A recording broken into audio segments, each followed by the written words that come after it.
Welcome back to Bills Nation, where we dive deep into everything happening with Buffalo and the journey toward another playoff run.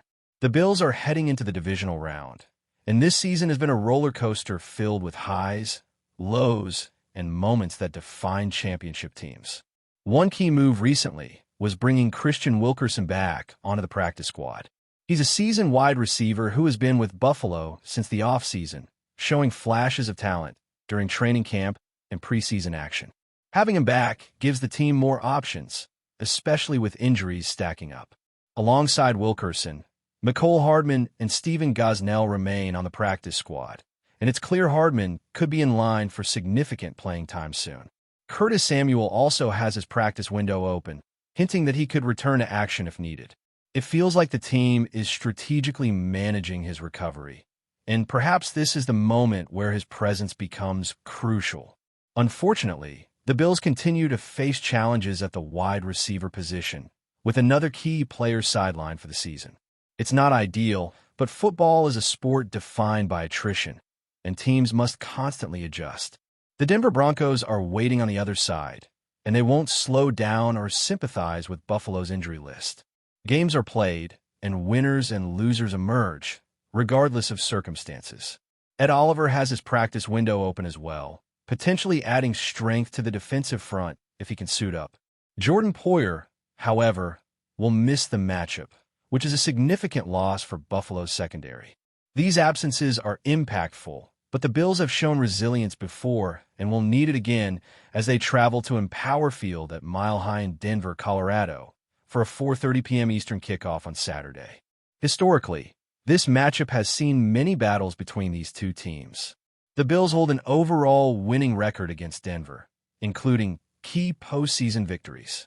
Last year's clash ended with Buffalo asserting dominance in a 31-7 win, and the 1991 AFC Championship game saw a tightly contested 10-7 victory, highlighted by big defensive plays and clutch field goals. Entering this playoff game, the Bills hold a 13-5 record and occupy the number 6 seed in the AFC, while Denver claims the top seed with 14 wins and 3 losses. After a slow start, the Broncos surged to finish the regular season strong, with quarterback Bo Nix orchestrating multiple fourth-quarter comebacks and game-winning drives. His ability to keep the team competitive, even in tight contests, has been impressive. Bo Nix is a dual-threat quarterback, capable of making plays with both his arm and his legs. He completed 66% of his passes this season, averaging over 200 passing yards per game, while also contributing significantly in the running game. While some of his advanced metrics leave room for improvement, particularly under pressure or in quick-read situations, his resilience and ability to minimize sacks have been standout traits. In addition, his utilization of play action and screen passes shows a dynamic skill set designed to keep defenses off balance. He may not be perfect on every throw, but his leadership and ability to deliver in crucial moments have helped Denver achieve a remarkable 14-win season. Denver's offensive coordinator, Joe Lombardi, brings a wealth of experience, and though Sean Payton calls the plays, the supporting cast of assistants like Davis Webb adds depth and strategic versatility.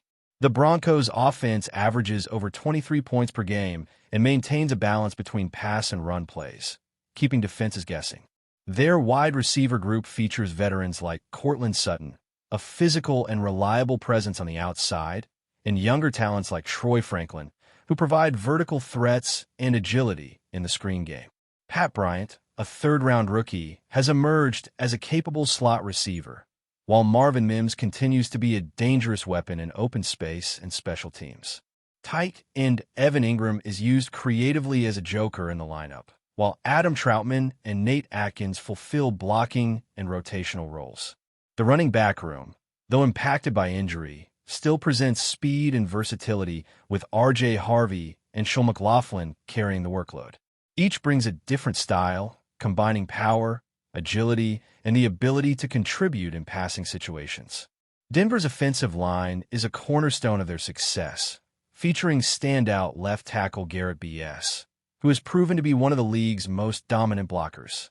Alongside him, right guard Quinn Miners provides power and consistency, while left guard Ben Powers and right tackle Mike McGlinchey offer solid, dependable play. The center position remains a potential question mark, with Luke Wattenberg's availability uncertain, leaving Alex Forsythe as the backup option. Overall, the line's combination of elite talent and reliable depth allows Denver to protect their quarterback and establish the run game effectively. For the Bills, defensive strategy will be critical against this high-powered offense. Applying consistent pressure on Bo Nix is a top priority, even if getting to him isn't always straightforward. Historical numbers show that while he avoids sacks well, pressure drastically reduces his efficiency and accuracy, forcing turnovers and limiting explosive plays. Tackling fundamentals will also be essential, as Denver's running game remains dangerous when defenders miss opportunities. The Bills will need disciplined pursuit, gap integrity, and smart defensive adjustments to counteract Denver's versatile offensive threats. As we look ahead to this divisional playoff matchup, every decision matters. Buffalo's adjustments to injuries, Denver's offensive strengths, and a tactical chess match between coaches will all play a significant role in determining the outcome. The stage is set for an intense showdown where preparation, execution, and resilience will be tested. Looking deeper at Denver's offensive approach, it becomes clear that their game plan is designed to create mismatches at every level of the field. With Bo Nix at the helm, they have the ability to stretch defenses vertically while maintaining balance on the ground. His comfort in the pocket, combined with his mobility, allows him to extend plays and keep defenders on edge.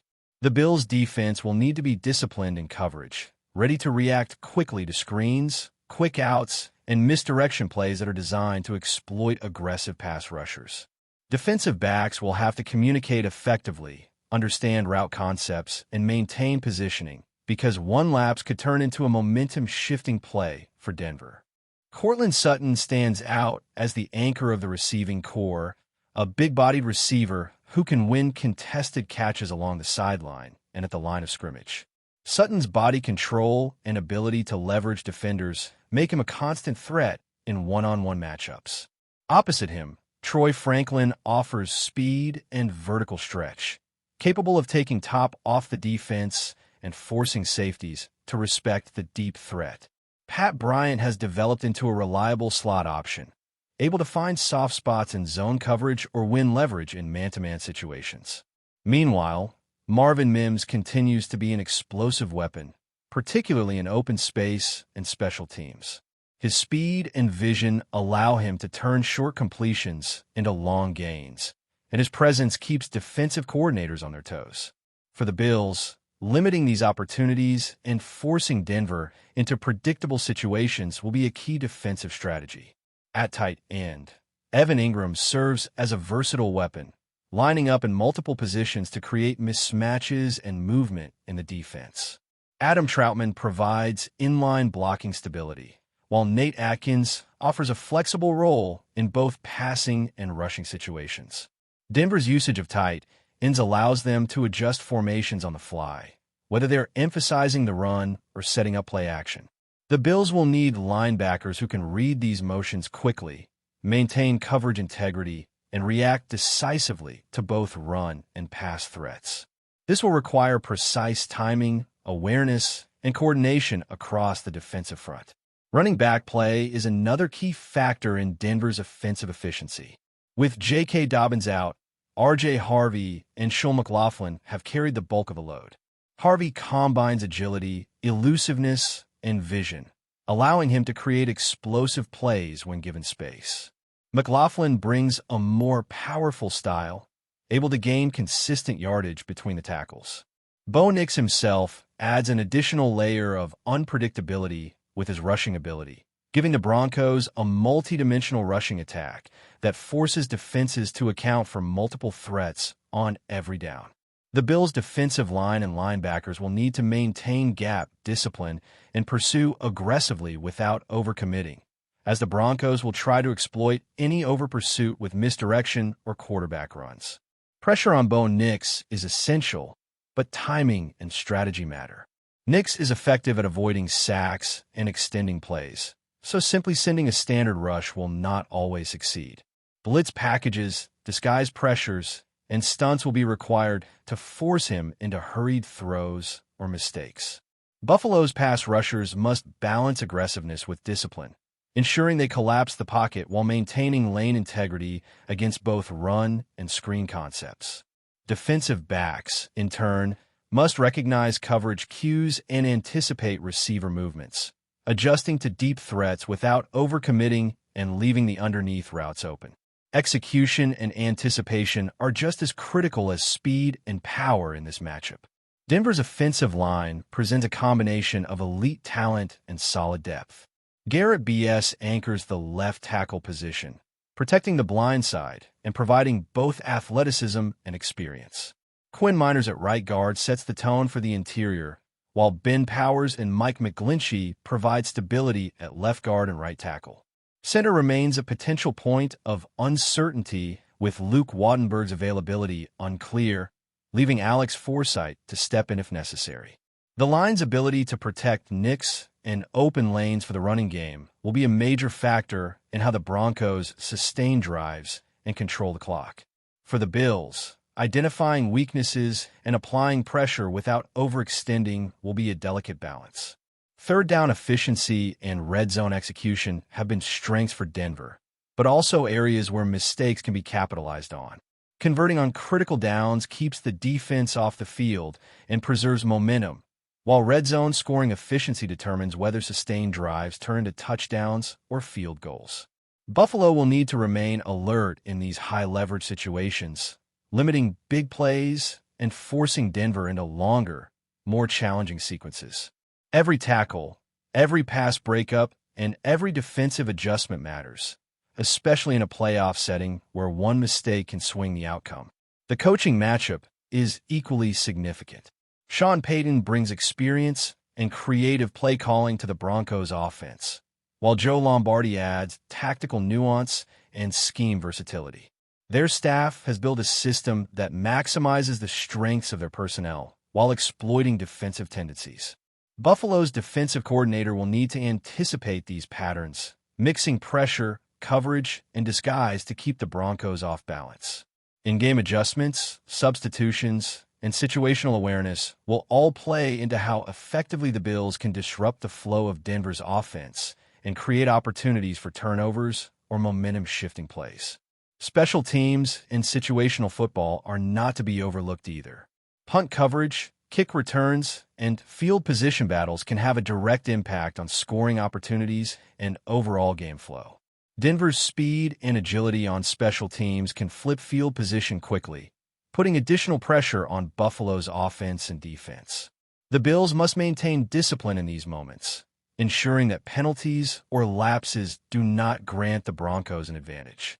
Every yard counts in a playoff game, and these subtle battles often determine outcomes just as much as offensive and defensive execution. As the game approaches, the stage is set for a classic playoff clash. Buffalo must navigate injuries, adapt to Denver's offensive threats, and execute with precision on every play. Denver, coming off a dominant regular season finish, brings both talent and experience, and they will test every aspect of the Bills' defense.